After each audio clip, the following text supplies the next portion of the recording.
Hi everyone, welcome to the English Fluency course day 38.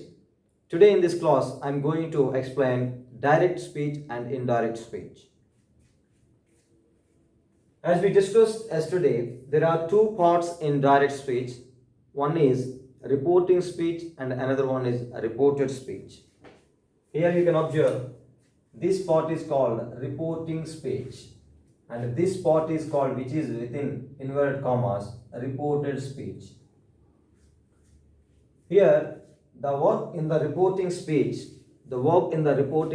is called reporting verb, and the verb in the reported speech is called reported verb. If the reporting verb is in simple present tense or future tense, the verb in the reported speech won't change at all, remains the same. When if the verb in the reporting speech, this is the verb in the reporting speech, okay? Say is present tense. If the reporting verb is in simple present tense or simple future tense, the verb in the reported speech won't change at all. That means if it is a present continuous tense, in indirect speech also it will remain as present continuous tense only. It won't change into past continuous tense. Yesterday I gave you table. Okay, present tense will be changed into past tense. Present continuous tense will be changed into past continuous tense. When? If the verb in the reporting speech is in past tense. But here you can observe the verb in the reporting speech is not past tense. It is simple present tense. That's why no need to change the verb in the reported speech. Okay, whatever the tense it is, we have to keep it as it is. We should not change the tense. Now, let us see. He says that is the conjunction because this is a statement. I am writing a letter is a statement. It starts with the capital letter and ends with the full stop. This is a statement. That is why we have to use the conjunction that. Here, these are I am writing a letter, exact words of the speaker. I am writing a letter. Those words are not mine. They are speaker's words. Who is the speaker here? He. So, I means he. Right? He says that he, here I am writing a letter is present continuous tense.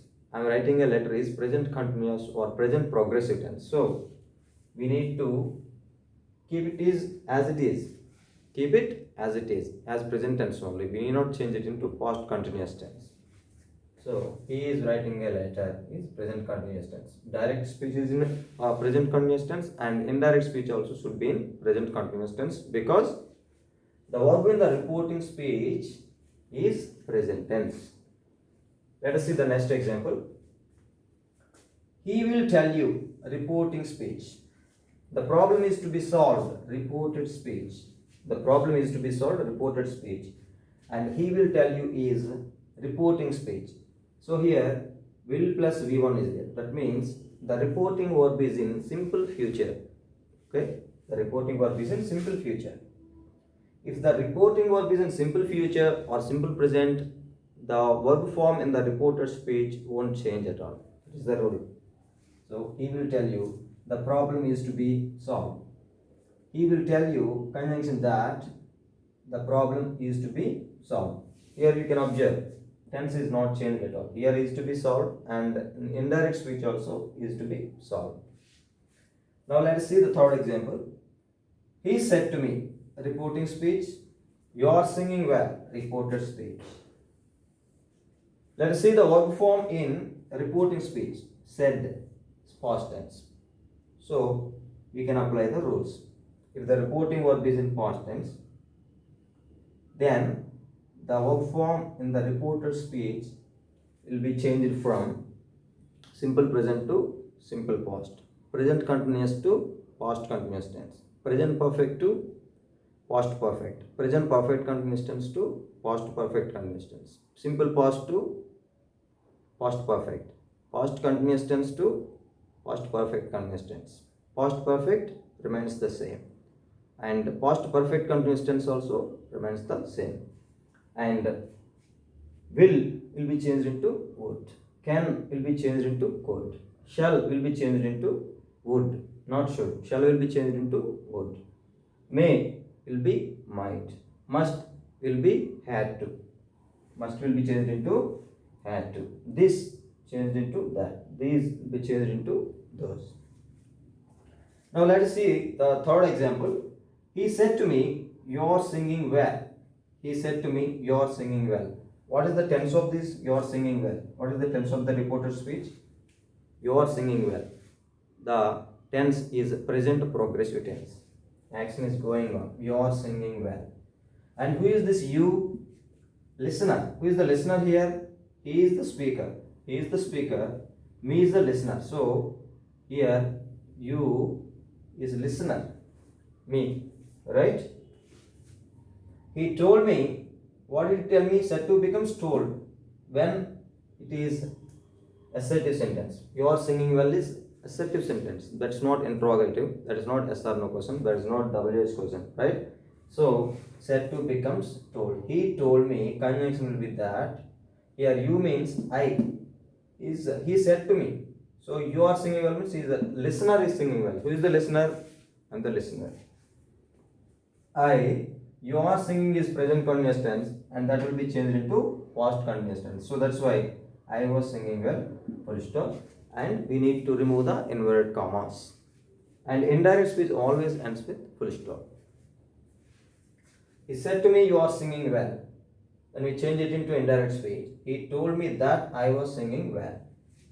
Now let's see the fourth one. She said to me, "How old are you?" She said to me, "How old are you?" Okay, she is the speaker and me is the listener. Said is the verb in the reporting speech, and here are is the verb in the reported speech. Okay, he said to me, "How old are you?" How old are you is WH question. How old are you is WH question. That's why we need to write the conjunction how in indirect speech. This is indirect speech. Ideas means indirect speech. Said to becomes asked here because reported speech is question, WH question, right? That's why said to becomes asked. She asked me, conjunction will be how. Okay, whatever WH question is there, that will be a conjunction. How old are you? How old are you? You refers to me, listener. How old are you? Speaker. She is the speaker and I am the listener asking me. So here you pronoun you, me, right? How old are you? So she asked me how old I was. She asked me how old I was. Should not repeat that question. How old was I? Should not. That will be a question. But in indirect speech, we have to end the sentence with full stop. So how old are you becomes how old I was. We have to change that interrogative sentence into assertive sentence. That's why first we need to write the subject. After that only we have to write the verb. If you write the verb before the subject, that is a question. But we should not write it as a question. Always the sentence ends with full stop in indirect speech. That's the reason we changed that interrogative sentence into assertive. So what are the changes we did? We wrote the subject first. After that we wrote the verb. If you write the verb first, it will become a question. But we should not write a question in indirect speech. Let's see the fifth one. She said to me, "Are you going to college?" She said to me, "Are you going to college?" This is also question, but this is yes or no question. Are you going to college is yes or no question. When a sentence in direct speech is yes or no question, we have to write the conjunction if or whether. What are the conjunctions? Either if or whether. And said to becomes asked. So she asked me if are you going to college. She is the speaker and I am the listener. So you will be changed into I. If I was going to college. She asked me if I was going to college. That is indirect speech. So this is all for today. Thank you so much. If you like the video, please hit the like button. And if you are new to this channel, please subscribe to my channel and hit the bell icon too, so that you will receive all the notifications in time. Thank you so much for watching. See you in the next video. Until then, take care. Bye bye.